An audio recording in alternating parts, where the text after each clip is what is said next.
8 மணி நேரத்தில் 22 சென்டிமீட்டர் மழை பதிவானதால் பல இடங்களில் வெள்ளப்பெருக்கு ஏற்பட்டது. கூடுதல் விவரங்களை வழங்குவதற்காக செய்தியாளர் ராஜேந்திரன் இணைகிறார். ராஜேந்திரன், விவரங்கள். மயிலாடுதுறை மாவட்டத்தில் நேற்று இரவு பலத்த மழை துவங்கி விடிய விடிய பெய்த மழை காலை சற்று ஓய்ந்திருக்கிறது. விடிய விடிய பெய்த மழை 22 சென்டிமீட்டர் அளவுக்கு பெய்துள்ளது. மயிலாடுதுறை நகரில் பள்ளமான இடங்களில் நீர் தேங்கியுள்ளது. மேலும் அரசு மருத்துவமனை வளாகத்தில் இருந்த ஒரு 80 வயது உள்ள வேப்ப மரம் திடீரென்று சாய்ந்து இருந்தது. உடனடியாக தீயணைப்பு துறையினர் அதை அப்புறப்படுத்தினர்.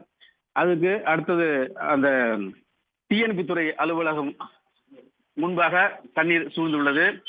அடுத்து மயிலாடுதுறை அருகே பல்லவராயன்பேட்டை நரிக்குவ சமுதாயத்தினர் வசிக்கும் பல்லவராயன்பேட்டையில் முழுவதாக தண்ணீர் சூழ்ந்துள்ளது. பல்லவராயன்பேட்டை அருகே உள்ள நியூஸ் பகுதியில் புளிய மரம் விழுந்து சாய்ந்து அதை அப்புறப்படுத்தும் பணியில் ஈடுபட்டு வருகின்றனர்.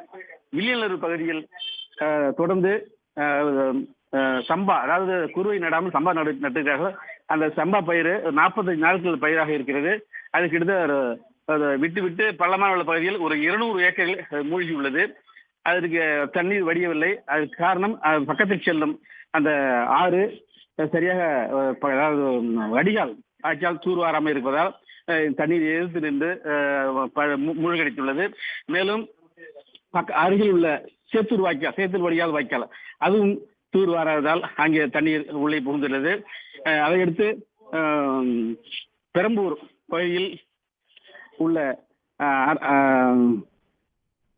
ஒரு ஆலமரம் ஒன்று அங்கே வேருடன் சாய்ந்து ஆற்றில் சாய்ந்துள்ளது. அதிலிருந்து அந்த தண்ணீர் வெளியேறாமல் அங்கே சிரமத்தை ஏற்படுத்தியுள்ளது.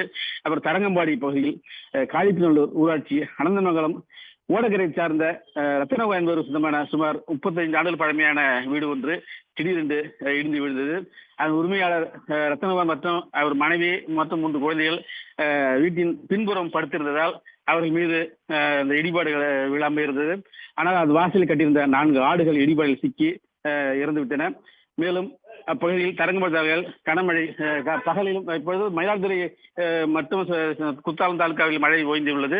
ஆனால் அந்த தரங்கம்பாடி பகுதியில் மட்டும் தொடர்ந்து மழை மிதமான மழையாக பெய்து வருகிறது.